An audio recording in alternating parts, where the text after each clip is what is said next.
कर जोरों विनती करूं धरूं चरण पर शीस।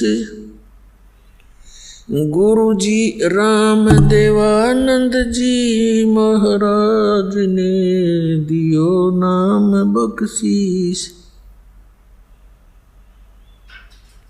कोटि कोटि सिजदा करूं कोटि कोटि प्रणाम।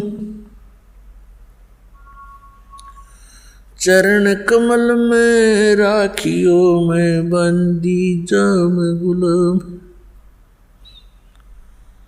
कुत्ता हूँ गुरुदेव का रामपाल दास का नाम।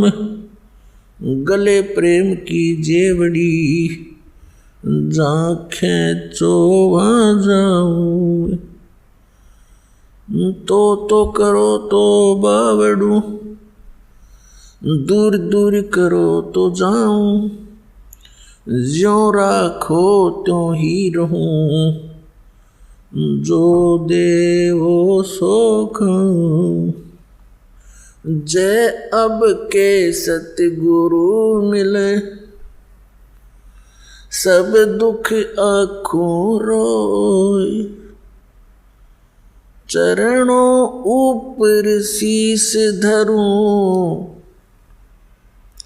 कहूँ जो कहनी हो। कबीर गुरु जी मिलेंगे पूछेंगे कुशलाहत। आदि अंत की सब कहूँ अपने दिल की बात। गुरु जी तुम ना भूलियो चाहे लाख लोग मिल जाएं। हमसे तुमको बहुत है तुम जैसे हमको नहीं। तुम्हारे विसारे क्या बने मैं किसकी शरण में जाऊं। शिव बिरंच मुनि नारदा तिनके हृदय न समाऊं।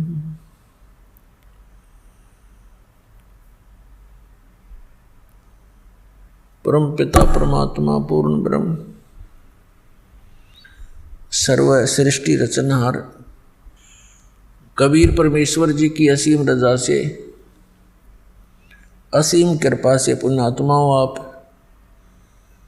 ये सत्संग सुन रहे हो। इस संसार के अंदर यदि कोई वस्तु असंभव है सुदुर्लभ है केवल सत्संग है। पुण्यात्माएं परमात्मा की खोज में युगों से लगी हैं और जैसा भी उनको किसी संत ऋषि या ग्रंथ ने मार्गदर्शन किया उसके अनुसार वे अपनी समर्पित भावना से उसमें लग जाते हैं। और जो भी साधक साधना कर रहा है उस अपनी साधना को वो उत्तम मानकर ही करता है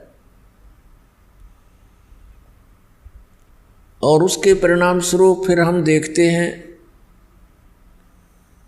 जैसे हमारा जन्म पवित्र हिंदू धर्म के अंदर हुआ, जैसा भी हमारे धर्मगुरुओं ने ज्ञान दिया था हमारे पूर्वज उसी अनुसार साधना किया करते थे। उन्होंने क्या ज्ञान बता रखा था कि बच्चा हो जा होम करा लो, मृत्यु हो जा तो उसका श्राद्ध निकालो, उसकी 13वीं करो।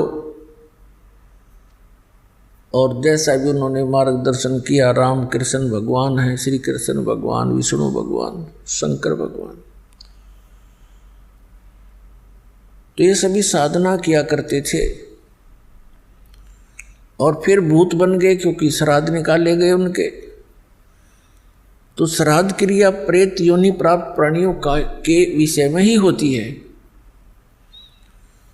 तो हम सभी श्राद्ध निकाल रहे थे, इससे सिद्ध हो गया कि हमारे सारे पूर्वज भूत बन गए। तो जिसको हम सत्संग समझते थे, क्योंकि सत्संग का अर्थ है, वैसे यथार्थ उसका भाव तो ये है कि सच्चा ज्ञान और कोई ऋषि महात्मा संत गुरु प्रदान करे, वो सत्संग कहलाता है। जिन गुरुओं ने, ऋषियों ने, संतों ने हमें शास्त्र विरुद्ध ज्ञान दे करके ये कहा कि हम आपको सदग्रंथों के विचार सुना रहे हैं, सत्संग सुना रहे हैं, तो वो उनकी झूठ थी, वो झूठे लोग थे। सदग्रंथों के अंदर जो मार्गदर्शन है वो हमारे तक नहीं पहुंचा। तो पुण्यात्माओं, परमात्मा स्वयं रजा करते हैं, सतलोक से चलकर आते हैं, अपनी प्यारी आत्माओं को वो गूढ़ ज्ञान बताते हैं, और उससे पहले ये सभी काल के दूत परमात्मा के बच्चों को भ्रमित कर देते हैं, शास्त्र के विपरीत ज्ञान सुना के उनको परिपूर्ण कर देते हैं, और कहते यही रहते हैं कि हम इन्हीं सदग्रंथों से सब ज्ञान बता रहे हैं। जैसे पवित्र हिंदू धर्म के अंदर पवित्र चारों वेद, पवित्र श्रीमद् भगवद गीता, पवित्र 18 पुराण, ये मान्य ग्रंथ हैं। यदि इन सदग्रंथों का ज्ञान भी हमारे पूर्वजों को होता, यानी आप सबको होता, तो इससे आगे की पढ़ाई तो बहुत आसानी से पढ़ लेते आप।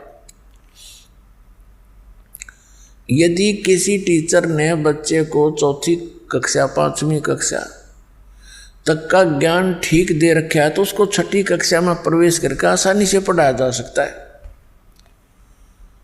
और जिसी ने कख नहीं सिखा रखा, सारे उल्टी बकवाद पढ़ा रखी हैं, तो उस बच्चों को फिर उसमें प्रारंभ से ही, प्रथम कक्षा से ही प्रारंभ करना पड़ता है उसको। तो आज पूरे मानव समाज को इस दास ने प्रथम कक्षा वाले क ख भी सिखाने पड़ रहे हैं। ABCD दास ही पढ़ाएगा इस अध्यात्म मार्ग की। आज तक के धर्मगुरुओं ने केवल माया बटोरी है, विशेषकर वर्तमान के लोग जो धर्मगुरु हैं, इन्होंने परमात्मा से कोई लेना देना नहीं, न जगत उद्धार से इनका कोई संबंध है, क्योंकि इनके पास वो मार्ग मंत्र है ही नहीं जो मोक्ष और शांति स्थापना कर सके। इनके पास वो ज्ञान नहीं है पूरे विश्व में। तो पुण्यात्माओं, अब प्राथमिक पढ़ाई भी ये दास करा होगा, और PhD तक का ज्ञान इस दास ने ही देना है। और अब ये सुविधा हमें होगी कि आप सब अक्षर ज्ञान युक्त हैं, आप एजुकेटेड हैं, बेटी बहन भाई भक्त बुजुर्ग सभी एजुकेटेड, अक्षर ज्ञान हो गया। हिंदी का तो खासकर हिंदू धर्म में हो ही गया। पुण्यात्माओं, हमारा वैसे कोई धर्म नहीं है, जीव हमारी जाति है, मानव धर्म हमारा हिंदू मुस्लिम सिख ईसाई धर्म नहीं कोई नारा। लेकिन हम जिस क्षेत्र में रह रहे हैं, यहाँ जो ज्ञान देना पड़ता है तो वो संबोधन करना पड़ता है, क्योंकि अधिकता उसी धर्म के, उसी वर्ण के लोगों का, उसी संप्रदाय के लोगों का बहुमत होता है। तो एक बार कुछ वर्ग समझ गए इस दास के विचारों को, फिर वो अपने सभी अन्य धर्मों में भाई बहनों को जा करके बड़े प्यार के साथ समझाएंगे। ऐसे ही जोत से जोत जगेगी।